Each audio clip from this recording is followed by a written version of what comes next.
പുലർത്തുന്ന ഭാര്യ, ഭാര്യയോട് നീതി പുലർത്തുന്ന ഭർത്താവ്, ഇങ്ങനെ പല കൽപ്പനകളും വിശുദ്ധ ഇസ്ലാം തങ്ങളിലൂടെ നിർബന്ധമായി നാം പാലിക്കേണ്ടത് പറഞ്ഞിട്ടുണ്ട്. അത്തരം കാര്യങ്ങൾ ശ്രദ്ധിക്കുന്നവർ, അത്തരം അടിമകൾ അത്തരം കാര്യങ്ങൾ ചെയ്തുകൊണ്ട് എന്നിലേക്ക് അടുക്കും എന്നാണ്.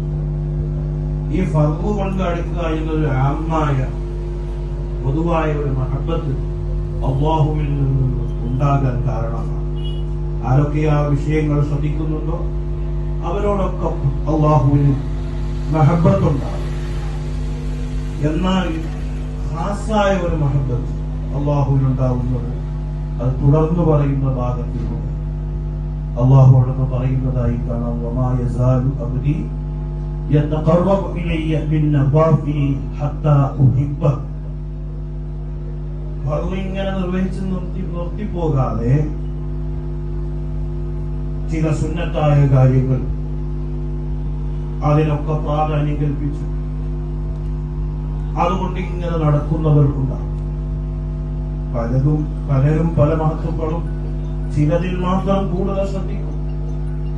ശൈഖ് റിഫായി റളിയല്ലാഹു അൻഹു അവര് എല്ലാ ദിവസവും രാവിലെയും വൈകുന്നേരവും തഫ്സീർ ഗ്രന്ഥം ജനങ്ങൾക്ക് പഠിപ്പിച്ചു, ഹദീസ് പഠിപ്പിച്ചു, തസവ്വുഫ് പഠിപ്പിച്ചു, അതുപോലെ തന്നെ ഫിഖ്ഹിന്റെ ഇൽമുകൾ പഠിപ്പിച്ചു,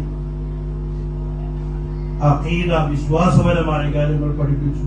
ഇത് ശൈഖ് റിഫായി റളിയല്ലാഹു അൻഹുവിന്റെ ഒരു സ്വഭാവമായി. അതേസമയം തിങ്കളാഴ്ച ഉച്ചയ്ക്ക് ശേഷവും വ്യാഴാഴ്ച ഉച്ചയ്ക്ക് ശേഷവും മഹാനവറുകൾ പൊതുവായ ഒരു വഅദ് സദസ്, അതില് ഹദീസ് പഠിച്ച വലിയ ആലിമീങ്ങളുണ്ടാവും, അതുപോലെ ഖുർആനിൽ നല്ല കഴിവുള്ളവരുണ്ടാവും, ഫിഖ്ഹിൽ നല്ല കഴിവുള്ളവരുണ്ടാവും, പല വിഷയത്തിലും കഴിവുള്ളവരും സാധാരണക്കാരും എമ്പാടുണ്ടാവും. ഈ സദസ്സിൽ വെച്ചുകൊണ്ട് ഓരോരോ കൂട്ടം ആളുകൾ അവരോരോ കാര്യങ്ങൾ ചോദിക്കുമ്പോഴും അക്കമിട്ട് ശൈഖ് റിഫായി റളിയല്ലാഹു അൻഹു മറുപടി പറയും. എന്ന് പറഞ്ഞാൽ അത്രയും എല്ലാ വിഷയത്തിലും അറിവ് വലുതായിരുന്നു ശൈഖ് റിഫായി റളിയല്ലാഹു അൻഹു. കാരണം പഠിക്കുന്ന കാലം മുതലേ തന്നെ ഇൽമ് അറിവ് സമ്പാദിക്കണം, അതിനുവേണ്ടി സമയം ഒത്തു മുഴുവനും ചെലവഴിച്ചു. അത് കാരണം ഇൽമ് നാഫിയാകുന്നത് വെറും പഠിക്കലല്ല, അമല് കൊണ്ടാണ്.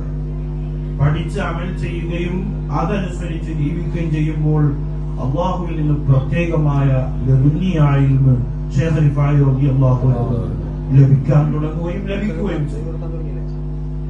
പറഞ്ഞത് ആ ശൈഖ് റിഫായി റളിയല്ലാഹു അൻഹു ഇത്രയും ഉന്നതമായ കാര്യങ്ങൾ ചെയ്ത റിഫായി ശൈഖ് റളിയല്ലാഹു അൻഹു കാട്ടിലേക്ക് പോകുന്നു, വിറക് വെട്ടുന്നു, അതെല്ലാം കെട്ടാക്കി തലയിൽ ചുമന്ന് അത് പാവപ്പെട്ട ആളുകളെ വീട്ടുമുറ്റത്തി ഇറക്കി കൊടുത്തു. ഈ ശൈഖ് റിഫായി റളിയല്ലാഹു അൻഹു എല്ലാവരും കല്ലെടുത്ത് ആട്ടി പായിക്കുന്ന നായ, അതിനൊരു പ്രത്യേക സ്ഥലത്ത് കൊണ്ടുവന്ന് ചെറിയ കൂരണ്ടാക്കി അതിനകത്തേക്ക് കിടത്തി അതിന് വേണ്ട ചികിത്സ നടത്തി അതിന് ചികിത്സ നടത്തി കൊടുക്കും. ഈ ശൈഖ് റിഫായി റളിയല്ലാഹു അൻഹു കണ്ടാൽ ഇറക്കുന്ന വെറുക്കുന്ന, ആരും അടുക്കാൻ ശ്രമിക്കാത്ത, ആരും അടുത്തേക്ക് പോകാൻ മടിക്കുന്ന, പലരും നമ്മൾ പ്രഭാഷണത്തിലോ പ്രസംഗത്തിലോ നമ്മൾ പറയും അങ്ങനെ എല്ലാവരെയും ഇഷ്ടപ്പെടണം, ആരെയും വെറുക്കരുത്. പക്ഷേ ചില കുഷ്ഠരോഗികൾ അടുത്ത് നമ്മൾ പോകുമ്പോൾ അവരെ കൂടെ ഇരിക്കാനോ അവരെ കൂടെ ഭക്ഷണം കഴിക്കാനോ നമ്മൾ തയ്യാറാവും. പറയുന്നത് ഭയങ്കര സഹായിക്കും. ശൈഖ് റിഫായി റളിയല്ലാഹു അൻഹു കുഷ്ഠരോഗം പിടിച്ച പോലെയുള്ള രോഗിയുടെ സമീപത്ത് പോകുന്നു, അവരെ വസ്ത്രം അലക്കി വൃത്തിയാക്കി കൊടുക്കും, അവരോടൊപ്പം ഇരുന്നു ഭക്ഷണം കഴിക്കും. ശൈഖ് റിഫായി റളിയല്ലാഹു അൻഹു എത്രമാത്രം മഹാനവറുകളുടെ ജീവിതത്തിലെ ആ ഒരു ചില വിഷയങ്ങളിൽ ചില കാര്യങ്ങളിൽ അദ്ദേഹം കാണിച്ച ആത്മാർത്ഥത എത്രയാണ്.